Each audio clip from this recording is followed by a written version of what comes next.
Hello all. I apologize that I have not been able to update as frequently. My life got really busy for the last couple of months. My dog recently passed away, so my energy was completely messed up. But I have decided to do weekly tarot readings from this week on. How this works is that you pick a card and you jump to that timestamp and you get your reading for the week, and it just goes through like some of the energies you're likely going to be facing during a weekly time period. Anyways, let's begin. This is group number 1, group number 2, and group number 3. We'll start with group number 1. So for group number 1, we'll start out with the Bifrost cards. Our first card is Odin. So Odin is the All-Father, the father, leader, the head honcho, as some would say, of the Norse gods. He has the gift of omniscience, wisdom, and poetry and language. So I feel like foresight is going to be something that is going to come into your week. If you feel like something's up, trust your intuition. Trust what you see. If someone shows you something about themselves, trust it. Don't doubt it. Don't believe that this might be just the one time maybe they've lied. If someone shows themselves to be a liar, trust that that is what you are seeing. And I feel like this is going to help you with darkness and fog. I feel like Nilf's energy here is a very dark energy, and not in a dark energy as in death or anything like that. I feel like for a while you've been left in the dark about a certain situation, and I feel like you're going to be able to see beyond that and find the truth this week to what is going on in your life. Or maybe it's just finding a new path that you're supposed to follow. With the Four of Wands, I'm seeing the ending of something, whether it looks like it's a good ending. Maybe it's good as in it's relief. You're finally relieved this conflict is over if it's conflict. With the Seven of Wands, I'm seeing that a lot of it is conflict in your life that is coming to an end, and you're finally finding that breath of fresh air, even though the truth is actually something you didn't want to initially see. Maybe it's just finally knowing that's going to end all of the struggle for you. Just finally knowing the truth.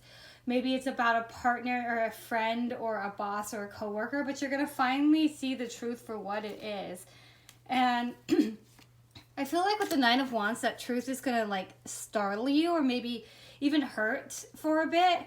But I think there's also, again, gratitude of finally knowing the truth with the Four of Wands, that even if it does hurt, you're just glad that you know what is going on. And with the Two of Wands here, there's a lot of wands in this reading.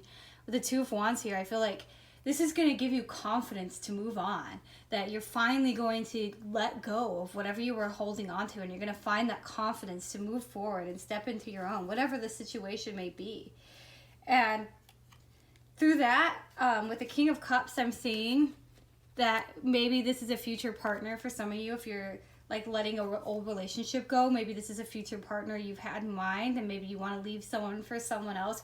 Or maybe this is a new person in your life that's going to give you guidance, whether it be a teacher, a mentor type of person, or maybe just a friend in your life that's going to give you guidance. And with the Cups, they tend to have really good intuition. They see beyond what can be seen with the plain eye, so they can see characteristics that you might not be able to see if you weren't really in touch with your intuition.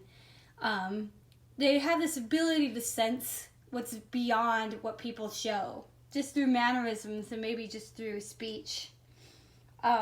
So if you have someone that you want to talk to, or you know someone that gives good advice, maybe go to that person about the situation, and they will give you the clarity that you are seeking.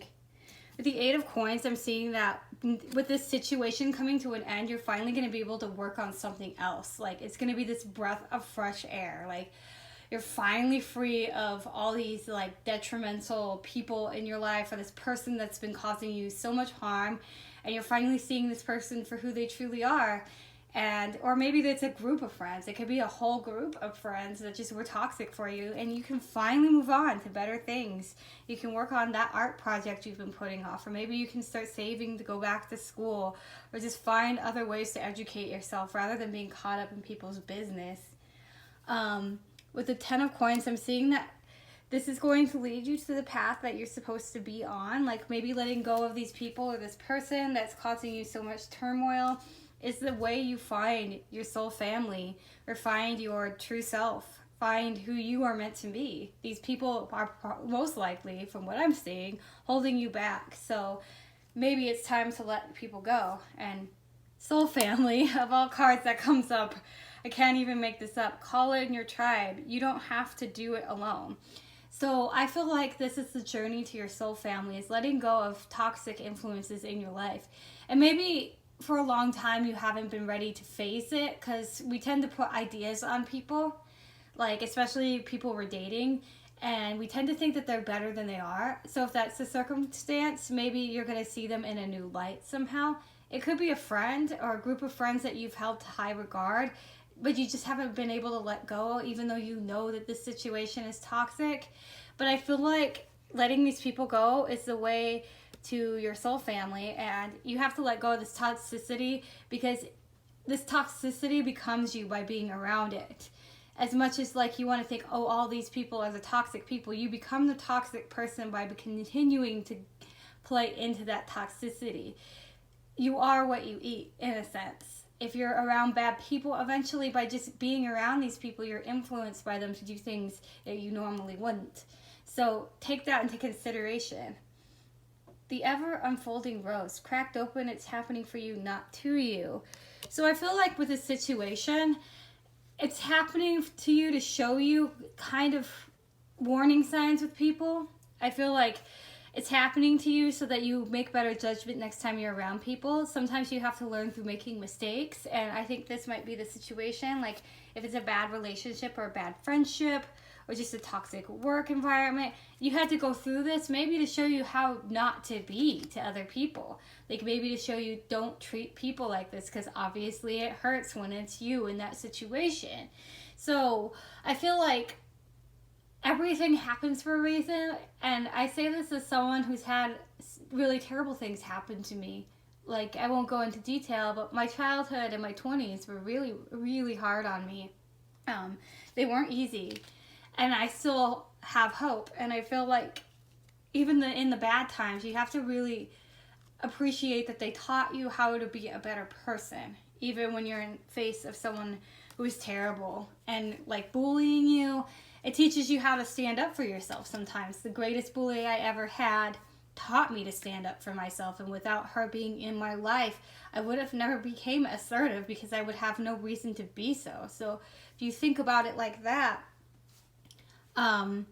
things happen for a reason, maybe to make you stronger. And it's hard to think about it like that when you're in a situation, but when you're in a situation where you feel trapped, but sometimes you have to learn from the worst experiences, and it's a hard part of life and learning.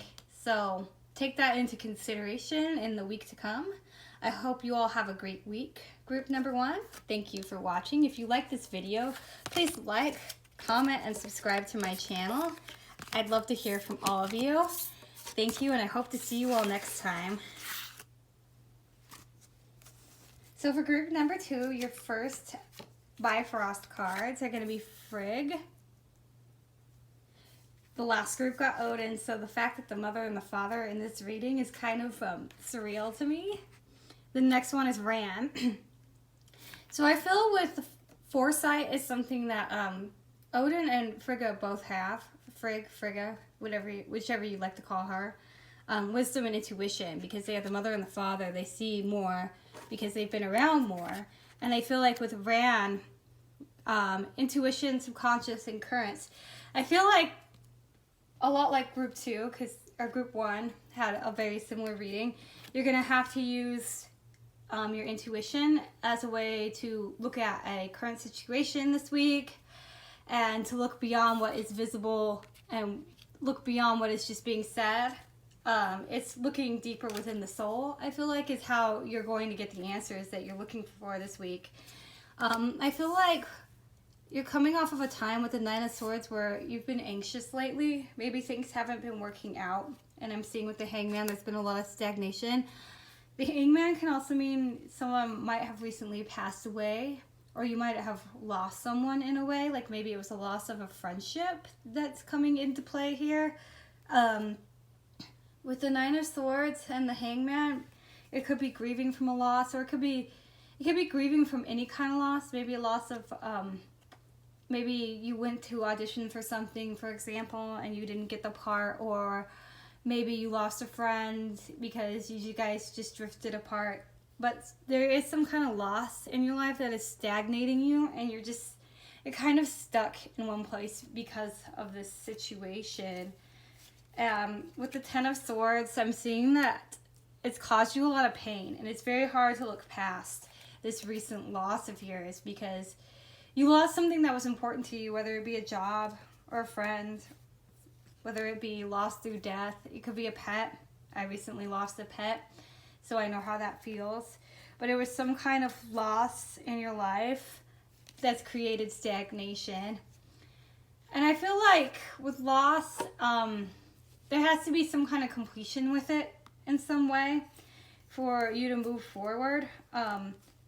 Right now I'm getting like the Hermit energy, so you might be like locked up in your house just watching Netflix, just trying not to really face what's happening. But at some point with the Seven of Coins, you have to be productive again. You have to get out and face whatever loss you had and just go full force with it. Like, things have to change. With Judgment, there's a rebirth. And with the Star, I'm seeing there's hope around the corner. So I think for group number 2, that with your loss, you have to come to terms with it, or whatever kind of situation is you feel anxious about, or whatever is hurting you or plaguing you, you have to come to terms with it. And I feel like your intuition and your subconscious is a lot of it. There's something you're holding on to. And I think there's something subconscious, like if you had a boyfriend that you lost recently, or a girlfriend that recently broke up with you, maybe there's this idealized version that isn't really them that you have to come to terms with. And I think that you have to come to an intuition. If you've lost a friend, maybe you saw something in that friendship that wasn't ever really there. Like, look back on what you recently just lost, unless it was like death, which you can't really help. But if it was like a loss of a friend or a loss of a boyfriend, think, was it really that good when this was happening? Like, was it really that great of a friendship? Was it really that great of a relationship? And be honest. Like, delusional thinking doesn't really help you move forward. And I get that it's easy to sugarcoat what's going on, but if that person wasn't good for you, it's going to be plainly obvious if you stop looking at a situation with rose-colored glasses. Excuse me. I think you do need deep replenishment, like deep rest for a bit, but you can't let it go on. At some point you have to come out of this, whatever it is, and move on with your life, because it's only going to hold you back. But maybe do some self-care right now if you're not capable of doing much else. The Great Gathering, I feel like this is where you move on after you've had deep replenishment. It'll come together, and the intuition you have and your soul tribe and your soul family, it's all going to come together. And this is just like a moment where you're just going to have to find yourself and find what you want in life. And maybe that's kind of what you need to do, is reassess what you really want out of friendships, out of people, out of relationships, out of jobs, out of your life in general. This is probably the time where you need to reevaluate what you want in life. And that's the Great Gathering. When you find what you want, none of this is going to matter anymore. And take this from someone like myself. I used to get stuck on people so much. But once I found my purpose in life with my music, none of that mattered to me anymore. None of the people I was once stuck on, I don't even really think of them that much anymore. So maybe this needed to happen so that you could find your higher calling. And I hope things do get better for you, group number 2. If you like this reading, please like, comment, and subscribe to this channel. I hope to see you all in my next video. I love to hear from you all. Have a good week. So group number 3. For you, there's been some sluggishness and procrastination. Maybe you've been putting off that thing you need to do, whatever that may be. And I think you're confusing peace with not actually being active or putting things off. And maybe you do need counsel. So with Gangla, I'm seeing that there's a lot of sluggishness and procrastination in your life. And with excuse me if I'm saying this wrong, Nirthus, peace and counsel, maybe you need counsel from someone else to move forward with this procrastination. I think it's just something you got into the habit of doing. It became comfortable, and now you're just kind of not wanting to deal with whatever's going on in your life right now. It might be because it's annoying. Like, it might be family, like, that you need to address, family matters that you need to address, but it's just really annoying to you, and you don't want to, you just don't want to be a part of it. It could be schoolwork that's annoying, or maybe it's a work, trying to find a job, if you're looking for a job, or maybe you're just not being your best at your job because you don't care about it anymore. And if that's the case, maybe find a job that you actually find fulfilling would be the best option. The 10 of Wands, I'm seeing maybe it's because you just don't want to deal with the stress of being responsible, which right now in your life, like, you just don't want to deal with the stress. And you also don't want to deal with the gossip with the 7 of Swords, like, that comes with being active in your community or being active in your family, being active at school. It's just easier to stay in the background and really do nothing than it is to put yourself out there. But I'm seeing with the Page of Wands along with the Page of Swords that there's something inside you that wants better, that wants to do better than what you're doing right now, that wants to put themselves out there and go for it. So I'm seeing that if you actually try and start working with people with the 6 of Coins, whatever projects you've been putting off or whatever thing you've been putting off with the 6 of Coins, I'm seeing that you are going to prosper from the results of, like, just stepping out of this procrastination energy. And then with the 6 of Wands, I'm seeing there's going to be a victory if you put yourself out there this week and really go for it. Really work on your schoolwork if you're in school, or put 110% in your job even if you don't like it, or maybe just go after a new job even if you don't think you can get it. Just try. I'm seeing that if you do try to make changes in your life this week, it's going to really pay off. And I see with the Page of Swords and the Page of Wands, you actually don't want to be sluggish or lazy. You don't want to procrastinate. You just don't have the passion right now. Find something really small to give you the motivation to go and do something, though. Sometimes when I go into my job, I set a goal of something I want to buy, something small I want to buy.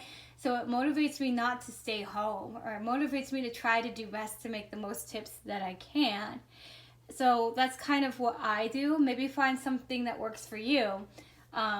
Maybe it's just the feeling of being successful, a feeling of being part of something that could be enough to motivate you to do more. And I'm seeing that with the 10 of Cups, that if you do put yourself out there this week and you do actually try to be a good worker, or you really try with your homework, or you try to study for that test to get a good grade, it's really going to pay off. And I think that you're really going to like the results if you just put yourself out there.